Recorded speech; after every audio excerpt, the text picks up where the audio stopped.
Have you ever wondered how a single seed can transform into a vibrant, flourishing plant? The world of gardening is steeped in magic and mystery. It's a realm where the seemingly impossible happens every day. A tiny seed sprouts, grows, and blooms into a magnificent spectacle of life.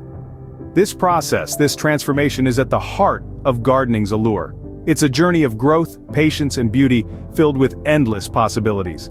Today, we're going to unravel the secrets of successful gardening for beginners. A successful garden begins with well-prepared soil. These words are as true as the sun rising in the east. The soil is the foundation of your garden. It's where your plants get their nutrients, and it's vital for their growth and development. So, what exactly is soil? In simple terms, soil is a mixture of organic matter, minerals, gases, liquids, and organisms that together support life. It's more than just dirt. It's a complex ecosystem that's teeming with life.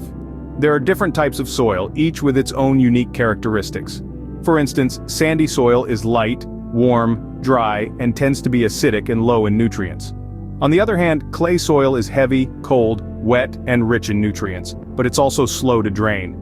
Then there's silt soil, which is fertile, light, but moisture retentive. And finally, loam soil, a gardener's dream, which is a balanced mix of sand, silt, and clay, rich in nutrients and retains moisture but drains well. However, not all of us are lucky enough to start with loamy soil. But worry not, because soil can be improved. You can alter the composition and nutrient content of your soil through the addition of organic matter or compost. Adding compost to your soil not only enriches it with nutrients but also improves its texture and drainage. It's like giving your soil a nutrient-packed smoothie. But how do you add compost to the soil? It's quite simple. You just need to spread a layer of compost over the soil and then mix it in. It's like folding in ingredients while baking a cake. You want to make sure the compost is evenly distributed throughout the soil. And there you have it, a brief overview of soil and how to prepare it for your garden.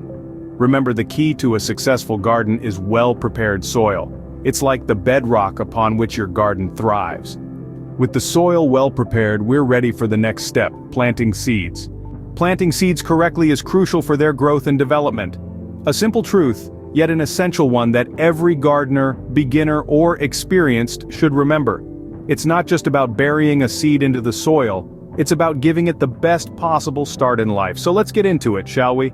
The first step to successful seed planting is understanding the importance of seed depth.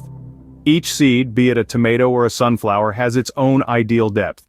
For instance, larger seeds usually need to be planted deeper than smaller ones. A good rule of thumb is to plant a seed 2 to 3 times as deep as it is wide. Next, we have spacing. Just like people, plants need their personal space too. Overcrowding can lead to competition for resources and might even facilitate the spread of diseases. It's crucial to provide each seed, and the plant it will become, with the space it needs to grow and thrive.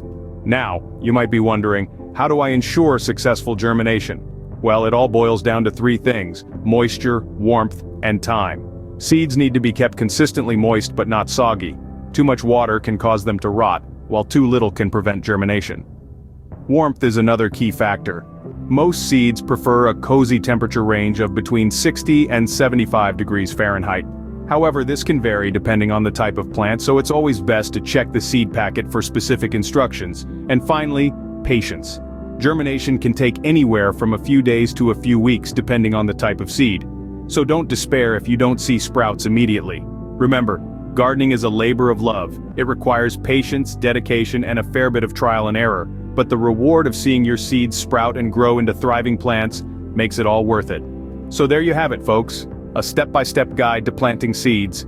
Once the seeds are tucked into the soil, it's time to ensure they receive enough water and sunlight. Water and sunlight, the life sources for your plants. They're as crucial to plants as food and air are to us. But just like we can't survive on cake and cola alone, plants too need a balanced diet of water and sunlight to truly flourish.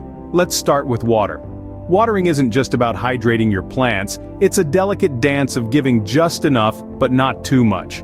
Overwatering can lead to root rot and other diseases, while underwatering can leave your plants parched and struggling to grow. So how do you strike the right balance? Well, one tip is to feel the soil. If it's dry an inch below the surface, it's time to water. But remember, don't just splash and dash. Water slowly, give the soil time to absorb it, and allow excess water to drain away. Now, on to sunlight. You might think that sunlight is just sunlight, right? But no, not all rays are created equal. Some plants bask in full sun, while others prefer a bit of shade. And then there are those that enjoy the best of both worlds, a bit of sun and a bit of shade. So how do you know what your plant needs? Well, most seed packets or plant tags will tell you. But if they don't, a quick internet search should do the trick. And remember, full sun doesn't mean your plant needs to be roasting all day. Usually 6 to 8 hours of sunlight is enough. And if your plant prefers shade, that doesn't mean it wants to be in the dark. It just means it likes a break from the harsh midday sun. So, there you have it, the art of watering and sunlight. It might seem a bit daunting at first, but with a little practice and a lot of love, you'll soon get the hang of it. With proper watering and sunlight, your plants are well on their way to thriving.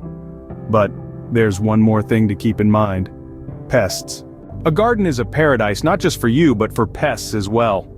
When we say pests, we're often thinking of small critters that can wreak havoc on our plant life, such as aphids, slugs, or beetles.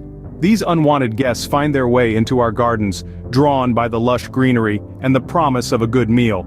Recognizing these common pests is the first step towards effective control. Aphids, for example, are small, soft-bodied insects that can be found in various colors. They feed on plant sap, causing the leaves to curl and turn yellow. Slugs, on the other hand, are known for their slimy trails and their fondness for young, tender plant leaves. Now that we know our enemy, let's discuss how to keep them at bay. Natural pest control methods are a good starting point. Introducing beneficial insects like ladybugs and lacewings, which are natural predators of aphids, can help control their population. Slugs, meanwhile, can be deterred with barriers made from crushed eggshells or copper tape. For those who prefer a more hands-on approach, chemical pesticides are also an option. However, it's crucial to remember that these should be used sparingly and responsibly. Many pesticides can be harmful to beneficial insects and the environment, so it's always best to try natural methods first. With these pest control methods, you can protect your garden from unwanted visitors. Be persistent, be patient, and your garden will thank you. Gardening is not just about growing plants, it's about growing joy. Each seed we plant, each bud that blooms, brings with it a sense of accomplishment, a connection to the world around us. We've delved into the essentials of gardening, from preparing the soil to planting seeds, from understanding the importance of watering and sunlight to tackling pests. And now it's your turn to embark on this journey. There's magic in getting your hands dirty, in nurturing life.